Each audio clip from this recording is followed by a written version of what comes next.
साथियों, नम्रता होलसम मंत्रा में हमारा सातमाला रेंज का ट्रैक का सफ़र जारी है और आज हमारा 10वां किला है मंचेना। सुबह ही हमने का जोड़ किला कंचना का ट्रैक किया था। अभी हम लोग मंचना के तरफ जा रहे हैं।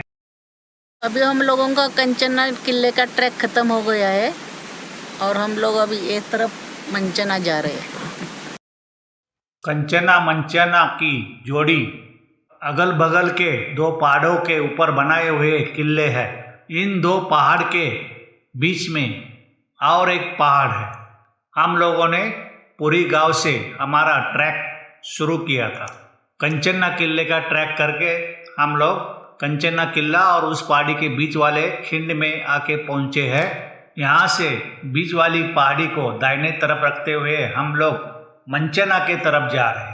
रास्ता पत्थरों से होके और बहुत सारे कांटेदार पेड़ों के बीच में से जाता है। जब ये पहाड़ क्रॉस करके हम लोग आगे जाएंगे तो हम दूसरे तरफ जाएंगे जहाँ कंचना गांव है, और उस तरफ से मंचना किले के पहाड़ी को बाएं तरफ रख के हमको ऊपर जाने का रास्ता है। दूसरे बार जब शिवाजी महाराज और मराठा फौज सूरत के हमले के बाद में वापस राजगढ़ के तरफ जा रही थी तो मंचना किला और इखारा पहाड़ के बीच में जो कंचनबारी है वहाँ मुगलों के साथ में लड़ाई हुई थी। उसमें मुगल हार गए थे। इसी युद्ध को वनी दिंडोरी का युद्ध कहा जाता है। आगे चलते हुए हमको नेपाल से आया हुआ ट्रैकिंग का ग्रुप मिल गया है। हम लोग उन्हीं के साथ में आगे किले के तरफ जा रहे हैं। बहुत सारे लोगों का मानना है कि जो भी लूट खजीना सूरत से लाया था वो कंचना किले के ऊपर सुरक्षित रखा हुआ था। जैसे कि मैंने बताया, कंचन मंचना किला और कारा पर्वत के बीच में जो खिंड है उसको कंचनबारी बोलते हैं, और कंचना मंचना और कोलदेर के बीच में जो खिंड है या बारी है उसको भावड़बारी घाट बोलते हैं। ये दोनों बारी या खिंड नासिक से सटाना सूरत जाने वाले रास्ते के लिए सातमाला रेंज में बनाई गई। कंचना मंचना किले के ऊपर आने के लिए एक रास्ता कंचना गांव जो कंचनबारी के तरफ मतलब इस किले के उत्तर में है, वहाँ से भी एक रास्ता ऊपर आता है। मंचना किले का ऊपर जाने का रास्ता कंचना किले जैसा डिफिकल्ट नहीं है, लेकिन यहाँ भी काले पत्थर में कटे हुए स्टेप छोटे छोटे ऊपर जाने के लिए बनाए हुए हैं। सातमाला रेंज जो नासिक जिले में पूरब से पश्चिम के तरफ फैली है और उत्तर से आने वाले बहुत सारे खिंड या रास्ते इस सातमाला रेंज में बने हुए थे, और उसी के ऊपर नज़र रखने के लिए यहाँ 20 मजबूत किले बनाए गए हैं। मंचना किले के मजबूत दरवाजे के पास पहुँच गए हैं और यहाँ किले की तटबंदी भी नज़र आ रही। दरवाजे के बगल के पत्थर में एक सुंदर हनुमान की चपटदार रूपी मूर्ति बनाई हुई है। इसी रूप में हनुमान की मूर्ति बहुत किले पे दिखाई देती है। कंचना के उध्वस्त किले के पास भी ऐसी मूर्ति दिखाई दी, लेकिन वो इतनी अच्छी तरह से दिखती नहीं है। अभी आपने देखा ही होगा हनुमान चालीसा पढ़ने की होड़ लगी हुई है, लेकिन यहाँ इस हनुमान भगवान के सामने कोई हनुमान चालीसा नहीं पढ़ना चाहता। सामने हड़बी की सेंडी के माफिक दिख रहा है, वही है कंचना किले का ऊपर का काला पहाड़। यहाँ आप देख सकते हैं फोर्टिफिकेशन वाल के पत्थर कितने बड़े बड़े और कितने मजबूती से अभी भी वहाँ है।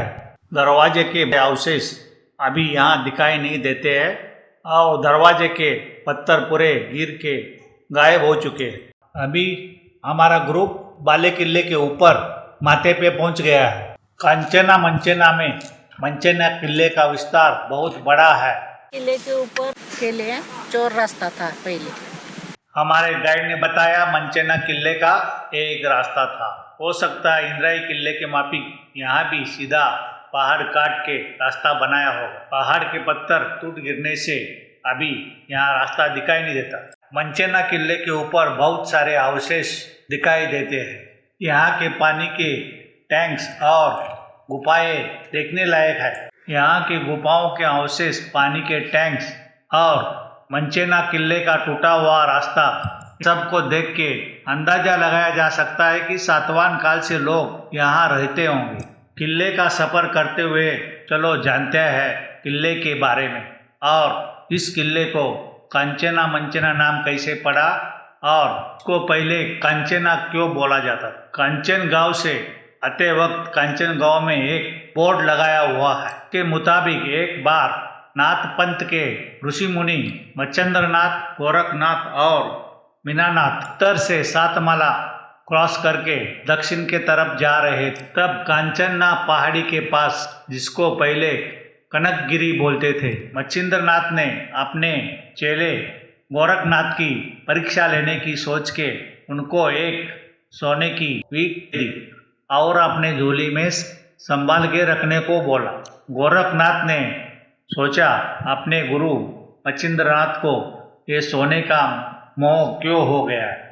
ये सोच के उन्होंने वो ईंट फेंक दी और अपने झोली में एक पत्थर रख दिया।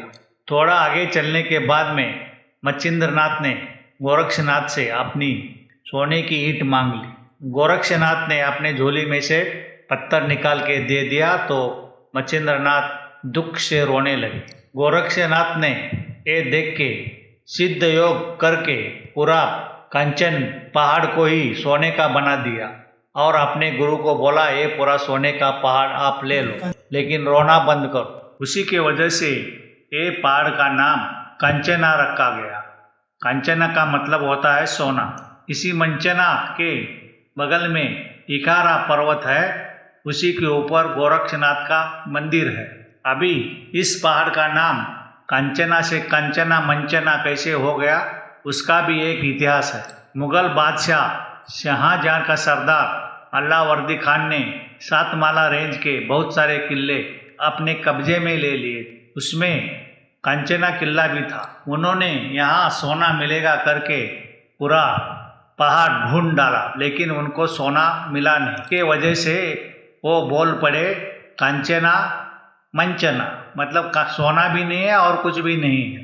उसी की वजह से इस पहाड़ को अभी कांचना मंचना कहते हैं। आप देख सकते हैं इस किले के ऊपर कितनी गुफाएं और पानी के टैंक बनाए हुए हैं। इसी से हम सोच सकते हैं उस वक्त जीना कितना मुश्किल होता होगा और ये कैसे बनाया। बहुत सारे टैंक और गुफाएं इन काटेरी वनस्पतियों के पीछे छुप गई है।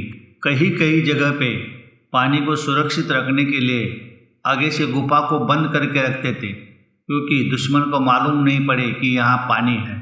यहाँ जो भी पानी की टाकियाँ और गुफाएं बनी हुई है वो किले के दक्षिण के तरफ, मतलब पूरी गांव के तरफ बनाई हुई है। इस किले के ऊपर इतनी पानी की टंकियाँ है कि यहाँ दुश्मन से बचने के लिए किले के ऊपर जितने चाहे दिन लोग रह सकते थे और यही उनका खजीना था और यही उनका सोना था। हमारे साथ नेपाल से आया हुआ ग्रुप अभी इस किले के ऊपर अपना लंच का मज़ा ले रहे। हमें तो अभी नीचे जाके कोई होटल ढूंढना है और हमारा खाना खाने का। यहाँ से सातमाला का व्यू तो देखने लायक। यहाँ मंचना किले के ऊपर से पूरब के तरफ देखेंगे तो सातमाला रेंज के हंड्या, इकारा, धोडप जो कि सह्याद्री का सेकंड हाईएस्ट किला है, रावड़िया जावड़िया और सप्तशृंगी तक का प्रदेश दिखाई देता। पश्चिम की तरफ 3.5 रोडगा, कोलदेर, इंद्राई और चांदवट तक का प्रदेश दिखाई देता है। उत्तर के तरफ कड़वन सटाना और दक्षिण के तरफ नासिक चांदवट हाईवे दिखाई देता। सामने देख लो पत्थर के अंदर बहुत सारे होल बनाए हुए। ऐसे ही होल बहुत सारे किले के ऊपर पत्थरों में बनाए दिखाई देते हैं। हमारे गाइड ने हमको बताया ये लोग पहले पत्थर का सैंपल लेके देखते थे कि ये इसके नीचे पानी हो सकता है या नहीं, आप पत्थर काटने के लिए कैसा रहेगा। इसे हम अंदाज़ा लगा सकते हैं उस वक्त उनका विज्ञान कितना प्रगत था। ये सब देख के हम लोग सोचने के लिए मजबूर हो जाते हैं कि ऐसे ये काले पत्थर उन्होंने कैसे तोड़े, उनके पास क्या तकनीक होगी। सामने ही एक पानी का टैंक के अंदर कुछ आवाज़ आ रहा है। हो सकता है कि कोई यहाँ जानवर या पशु हो सकता है। आगे हम देख रहे एक कब्र है, बहुत बड़ी कब्र है, लेकिन लोगों ने धन के लालच में उसको पूरा तोड़ के अंदर उखाड़ के रखा है।